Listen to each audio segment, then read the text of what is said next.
It started on a Tuesday, the kind of Tuesday that feels aggressively normal, with the sun filtering through the ancient oak trees of the summit at Pine Ridge, birds chirping that deceitfully peaceful suburban song, and my 13-year-old daughter, Lily, rambling on about her biology project as we walked toward the community exit gate. I've been out of the Corps for a few years now, but you never really lose that itch, that sense at the base of your skull that tells you when the atmosphere shifts from safe to hostile. And right as we rounded the bend toward the gatehouse, my internal radar started screaming. There were two of them, blocking the lane with a golf cart that had been modified to look like a patrol cruiser, complete with amber lights and bold decals that screamed authority but whispered imposter to anyone who actually knew the difference. They stepped out, chests puffed out like peacocks, wearing tactical belts that held flashlights instead of sidearms and badges that looked like they came from a Spirit Halloween store, and before I could even process the absurdity of it, they blocked our path. The tall one, a guy with a buzz cut that was trying too hard, shoved a piece of paper in my face, a document stamped with the summit's logo, and told me, dead serious, that Lily was coming with them. That's the moment the world stopped spinning for a second, the air turning ice cold in my lungs. Because hearing a stranger say they are taking your child isn't a conversation, it's a threat assessment. I stepped in front of her, a movement so automatic it bypassed my conscious brain, shielding her with my body while my eyes locked onto his, scanning for weapons, for intent, for the lie. You boys are playing a dangerous game, I said, my voice dropping that octave that tells people I'm not asking, I'm telling. Because unless you have a badge issued by the state and a warrant signed by a judge, you're about 5 seconds away from a felony. The shorter guard, looking nervous and sweating through his polyester polo, tried to double down, unfolding the paper to show me the word warrant stamped in cheap, bleeding ink across the top, explaining that the Homeowners Association Board had authorized her detention for repeated aesthetic violations, specifically walking on the wrong side of the median. It was insane.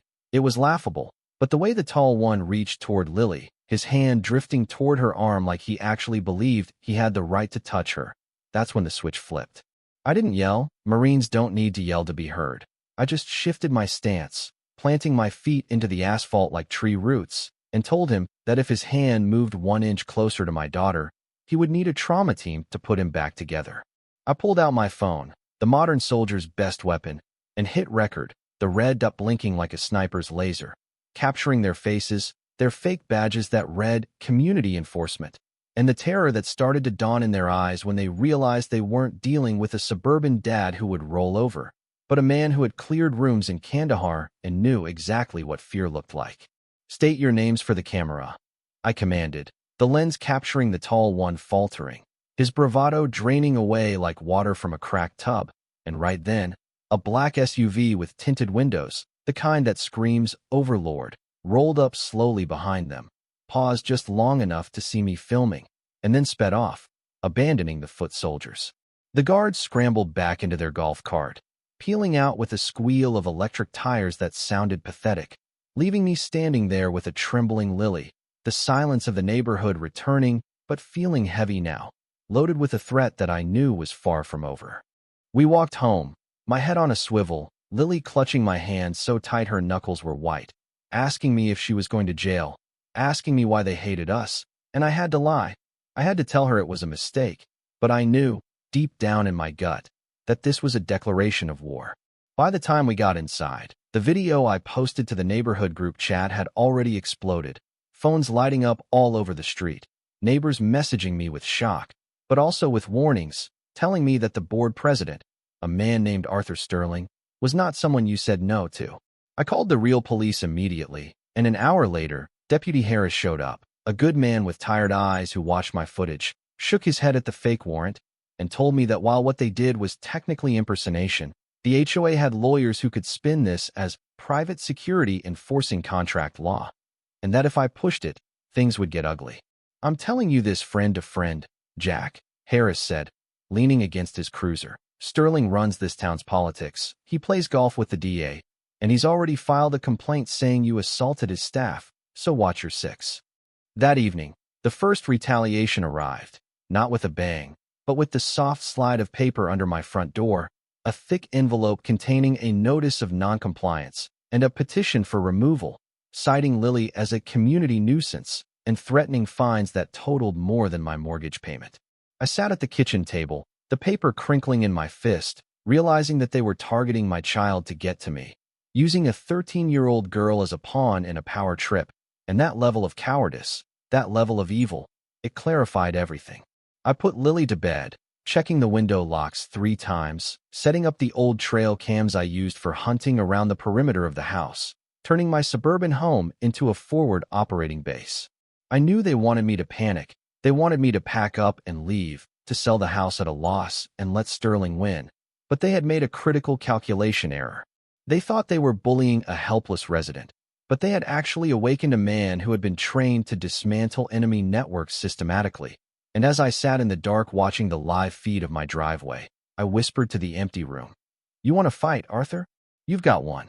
The psychological warfare ramped up immediately. The next day, the community enforcement goons were back, circling my house in their golf carts every 20 minutes, writing things on clipboards, stopping just long enough to stare at Lily whenever she walked past a window. It was classic intimidation, the panopticon effect, making us feel watched every second of the day, and it started to work on the neighbors too. People I used to barbecue with suddenly looked away when I waved, terrified that if they associated with the troublemaker, they would be next on the list. But not everyone broke. Mrs. Higgins, the elderly widow 3 doors down who made the best apple pie in the state, caught me checking my mail and slipped me a folded note, her hands shaking, whispering that Sterling had fined her for having the wrong shade of white on her shutters, bleeding her pension dry. "He's a monster, Jack," she whispered, looking over her shoulder at a passing patrol cart. "He's been doing this for years, forcing people out so his friends can buy the houses cheap. Please, you have to stop him." That night, the trail cams paid off. My phone buzzed at 2 a.m., waking me from a light doze, showing grainy infrared footage of 2 figures in the backyard, carrying bundles of orange stakes and hammers. I moved silently, barefoot through the wet grass, the flashlight heavy in my hand, and when I burst out the back door and hit them with 1,000 lumens of blinding light, they scattered like cockroaches, dropping their equipment. I walked to where they had been standing and saw they had driven stakes through the middle of my yard, effectively redrawing the property line to cut off half my land, a tactic to claim I was encroaching on common areas. I pulled a stake out of the ground, the wood splintering in my grip, and held it up to the camera lens, speaking directly to the man I knew was watching the footage somewhere in a dark office. "Evidence logged, Sterling." I growled, the anger vibrating in my chest. "Keep sending them. I'll keep building the case." The atmosphere in the neighborhood had shifted from tense to toxic, a thick fog of paranoia settling over the summit. But I wasn't just defending anymore. I was going on the offensive. I started a covert operation, meeting neighbors in their garages late at night, piecing together the puzzle of Arthur Sterling's reign. Tom Baker, a young architect across the street, handed me a stack of invoices he'd uncovered, showing that the HOA dues were being funneled into a shell company called Apex Solutions, which, after a little digging, I discovered was registered to Sterling's brother-in-law. We weren't just dealing with a power-tripping retiree. We were looking at grand larceny, racketeering, and fraud on a massive scale. I spent nights turning my dining room into a war room, connecting red strings on a corkboard like I was hunting a cartel boss, while Lily watched from the doorway, fear slowly being replaced by a steely resolve that made me proud and heartbroken all at once.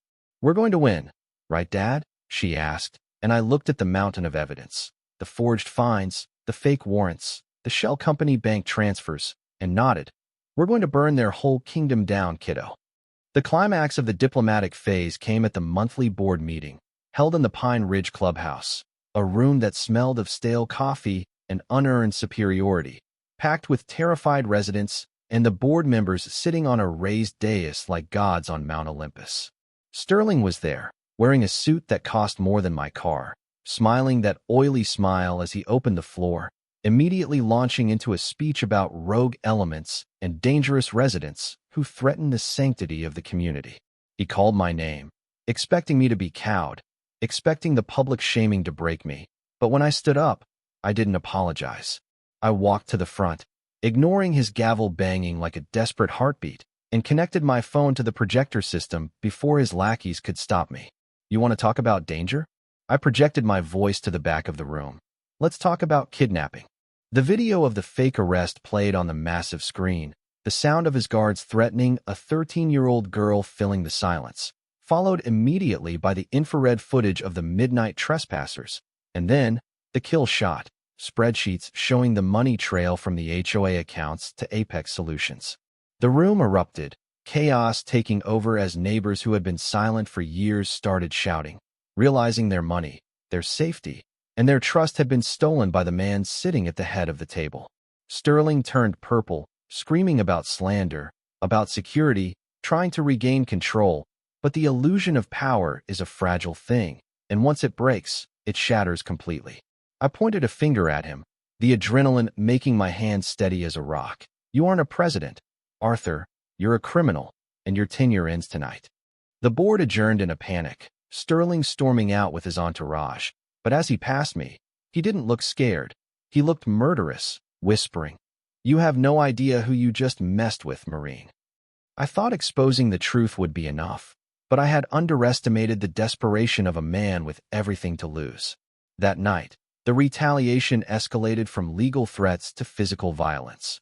We were watching TV when a brick shattered the front window, glass exploding across the living room carpet, a note wrapped around it reading, "Get out or die."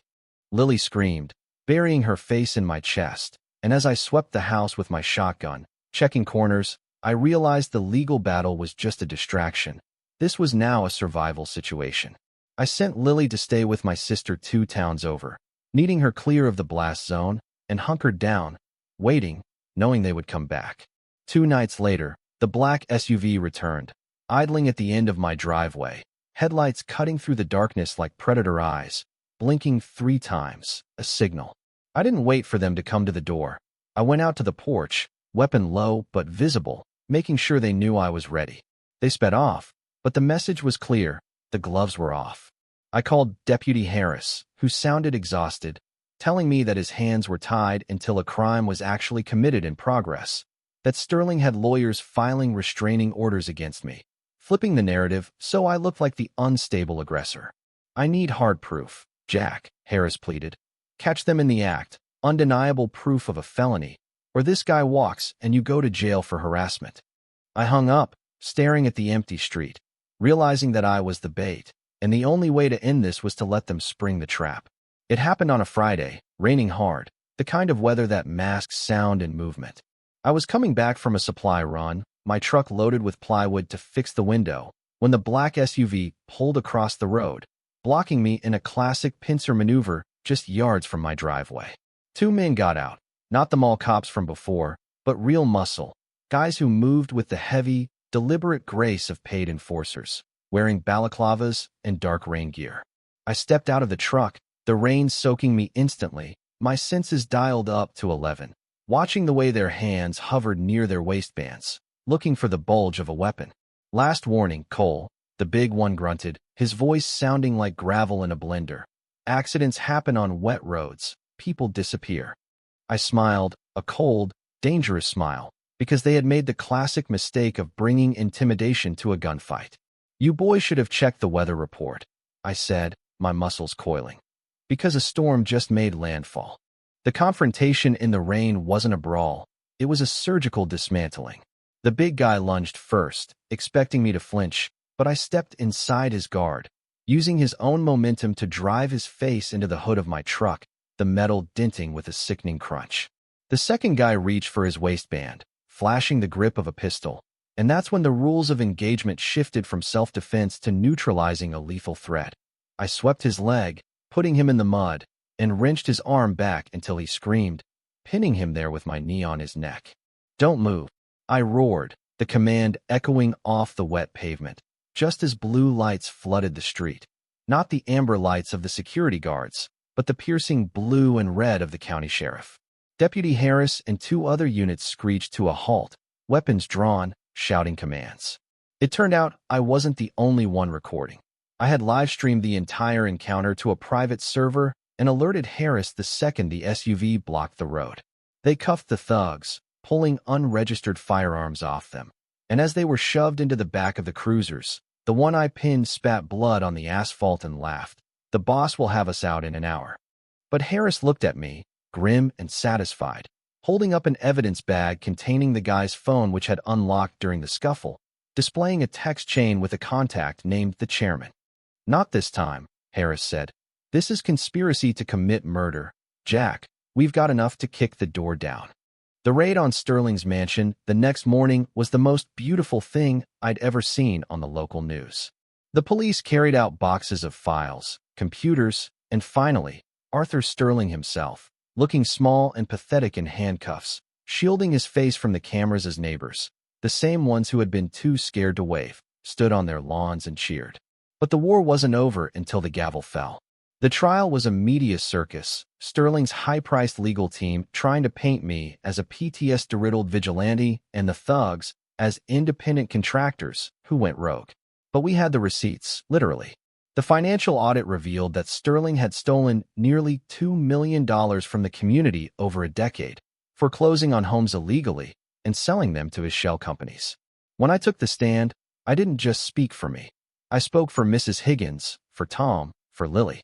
I looked Sterling in the eye as the prosecutor played the video of the fake arrest, the silence in the courtroom deafening as everyone watched a grown man terrorize a child. The jury didn't need long. They came back in 3 hours, guilty on all counts: fraud, embezzlement, conspiracy, and impersonation of law enforcement. The judge, a no-nonsense woman who seemed personally offended by Sterling's existence, threw the book at him. 15 years in federal prison, restitution of all stolen funds, and the immediate dissolution of the current HOA board. As the bailiff led him away, Sterling didn't scream or shout. He just looked at me with dead, shark-like eyes and mouthed 2 words: "Not over." Life in the Summit returned to something better than normal. It became a real community again. The fake signs came down, the patrols stopped, and Lily finally felt safe enough to walk to the bus stop alone. We had a block party to celebrate, neighbors laughing and sharing stories of the tyranny we had survived. And for a moment, standing there with a burger in one hand and a beer in the other, I felt peace. But peace is a fragile thing, isn't it? A week later, after the cameras had gone and the thrill of victory had faded, I went out to check the mail. There was a single, plain white envelope with no return address. Inside, there was no letter, no threat, just a photograph. It was a picture of me and Lily walking into the courthouse, taken from a high angle, maybe a rooftop across the street. I turned it over, and in elegant, precise handwriting, it read, "Sterling was just the middleman. You kicked the hornet's nest. Now watch the sky." I stared at the photo, the chill running down my spine, familiar and cold. We had won the battle. We had taken down the tyrant of Pine Ridge. But the war? The war against the people who really pull the strings, the money behind the money? That had apparently just begun. I looked back at the house, at Lily doing homework at the kitchen table, safe and happy, and I tucked the photo into my pocket. Let them come. I'm a Marine. We don't retreat, we reload. So here's the question I want you guys to answer in the comments. At what point does protecting your family cross the line into vigilantism? Did I go too far by baiting them into a fight, or was it the only way to get justice in a system that was rigged against us? And if you were in my shoes, knowing there's a bigger threat out there, would you run, or would you dig in? Let me know. Stay safe, stay alert, and I'll see you in the next one.